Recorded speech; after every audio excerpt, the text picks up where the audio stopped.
अनगिनत धारदार औजार आसमान से गिरने लगे और सीधे उस औरत के सामने आ गिरे, जिससे वह बाल बाल बची और दो हिस्सों में कटते कटते बची। एक कैंची सीधा उस आदमी के शरीर में घुस गई। दोनों हड्डियों के गोदाम में फंस चुके थे और हिल भी नहीं पा रहे थे। इस बीच ऊपर से लगातार औजार गिरते जा रहे थे। उनकी जान जाना बस समय की बात थी। उन्हें बचा सकता था सिर्फ बाहर खड़ा आदमी, लेकिन उसकी टांगें स्टील वायर से बुरी तरह बंधी हुई थी।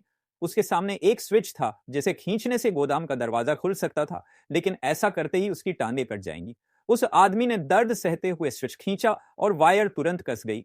फिर सुनाई दी उसी दर्दनाक चीखें। गोदाम खुल गया और दोनों को बाहर निकाल दिया गया, लेकिन औरत नियंत्रण खो बैठी और एक कांटे से लगभग छिद गई। खतरा चारों ओर था, लेकिन जिंदा रहने के लिए उन्हें अब लंगड़े हो चुके उस आदमी को लेकर अगले कमरे में जाना पड़ा। जैसे ही ब्रैग ब्रदर नामक व्यक्ति नियम समझने ही वाला था, एक रस्सी ने उसे ऊपर खींच लिया। नीचे था एक मांस काटने वाली मशीन। असल में उस आदमी ने पैसों के लालच में ब्रेक खराब मोटरसाइकिल बेच दी थी, जिससे ड्राइवर की मौत हो गई थी। इस मांस काटने वाली मशीन की ऊर्जा ऊपर लटकती मोटरसाइकिल से आ रही थी और उसका ब्रेक सिस्टम मशीन के सबसे नीचे रखा गया था।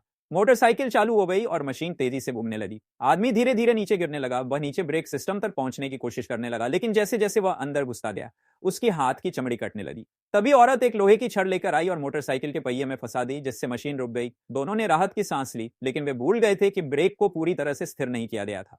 तभी स्टील की रॉड मशीन के पहिए में उलझ गई और मशीन दोबारा चल पड़ी। औरत कुछ नहीं कर सकी और ब्रैग ब्रदर को मांस का लोथड़ा बनते हुए देखती रही। उसी समय शहर में दो और लाशें पाई गईं जो इन घटनाओं के शिकार बने लोगों की थीं। फोरेंसिक टीम को लाशों से कुछ ऐसा मिला जिससे पता चला कि हत्यारा शायद वही कुख्यात पजल मैन है जो 10 साल पहले मर चुका था।